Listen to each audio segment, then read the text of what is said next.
بسم اللہ الرحمن الرحیم۔ ناظرین اکرام، میں ہوں آپ کا میزبان سید نیاز حسین شاہ کاظمی۔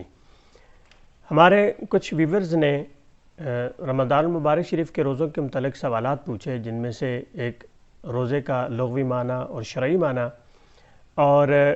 روزہ دار کی فضیلت کیا ہے، اور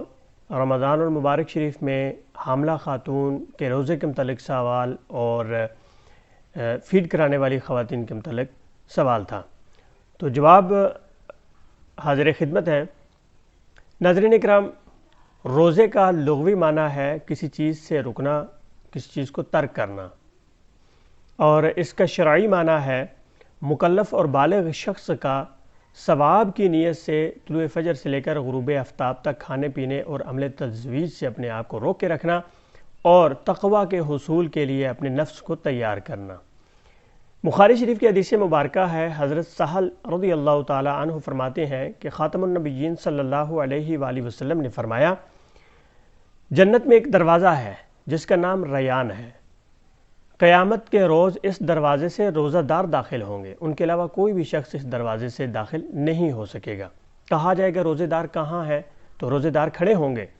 اور ان کے علاوہ کوئی بھی اس دروازے سے داخل نہیں ہوگا۔ ان کے داخل ہونے کے بعد اس دروازے کو بند کر دیا جائے گا۔ حضرت ابو ہریرہ رضی اللہ تعالیٰ عنہ فرماتے ہیں کہ خاتم النبیین صلی اللہ علیہ وآلہ وسلم نے فرمایا، روزہ ڈھال ہے، روزے دار کو چاہیے کہ وہ حالت روزہ میں عمل تزویج اور جہالت کی باتیں نہ کرے۔ اگر کوئی اس کے ساتھ لڑتا ہے، جھگڑتا ہے اور اسے گالم گلوچ کرتا ہے، تو اسے چاہیے کہ وہ 2 مرتبہ کہے، میں روزہ دار ہوں، میں روزہ دار ہوں۔ ناظرین اکرام، کوئی خاتون حاملہ ہے، اسی اثناء میں رمضان المبارک شریف کے روزے آ جاتے ہیں، تو اس کے لیے حکم یہ ہوگا کہ اگر روزہ رکھنے کی صورت میں اسے اپنی صحت سے متعلق کوئی خطرہ لاحق نہیں ہوتا، یا پیٹ میں موجود بچے کو روزہ رکھنے کی وجہ سے کوئی خطرہ لاحق نہیں ہوتا، تو پھر ایسی خاتون کو روزہ رکھنا ہوگا۔ اور اگر حالت حمل میں روزہ رکھنے کی صورت میں اس کی اپنی صحت کو کوئی خطرہ لاحق ہو سکتا ہے، یا اس کی وجہ سے اس کے بچے کی صحت کو کوئی خطرہ لاحق ہو سکتا ہے، تو پھر اس عذر کی بنا پر اس خاتون کو روزہ چھوڑنے کی رخصت حاصل ہوگی، اور بعد میں اس کی قضا لازم ہوگی۔ اسی طرح سے کوئی خاتون فیڈ کراتی ہے، تو اگر وہ بہت زیادہ کمزور ہے، روزہ رکھنے کی صورت میں اس کی صحت کو کوئی خطرہ لاحق ہو سکتا ہے، یا بچے کے لیے دودھ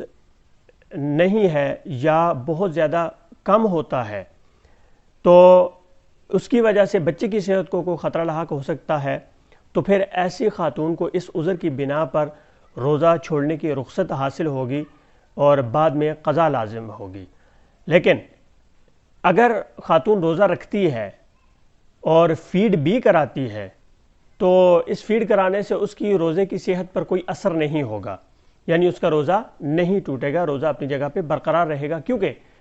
احادیث مبارکہ میں اور اصول فقہ میں بیان کیا گیا ہے کہ الفطر مما دخل ولیس مما خرج،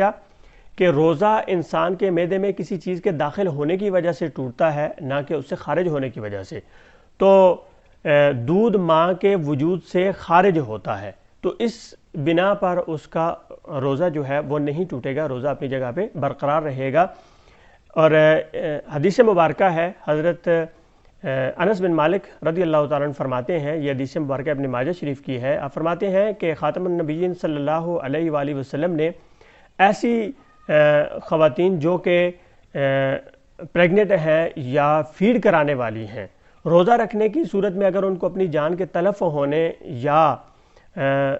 فیڈ کرانے والی عورت کو روزہ رکھنے کی صورت میں بچے کی صحت کا خوف ہوتا ہے، تو اس عذر کی بنا پر انہیں روزہ چھوڑنے کی رخصت عطا فرمائی ہے۔ لیکن اگر کسی قسم کا کوئی مسئلہ پیدا نہیں ہوتا فیڈ کرانے سے، اور صحت بھی اچھی ہے، اور اسی طرح سے خاتون حاملہ ہے، تو روزہ رکھنے کی وجہ سے اس کی صحت پر روزے کا کوئی اثر نہیں ہوتا، اسے کوئی نقصان نہیں پہنچتا، یا پیٹ میں موجود بچے کی صحت کو کوئی نقصان نہیں پہنچتا، تو پھر وہ روزہ رکھیں گی۔ اللہ سبحانہ و تعالی ہمیں رمضان المبارک شریف کے روزوں کی برکات حاصل کرنے کی توفیق عطا فرمائے۔ السلام علیکم ورحمۃ اللہ وبرکاتہ۔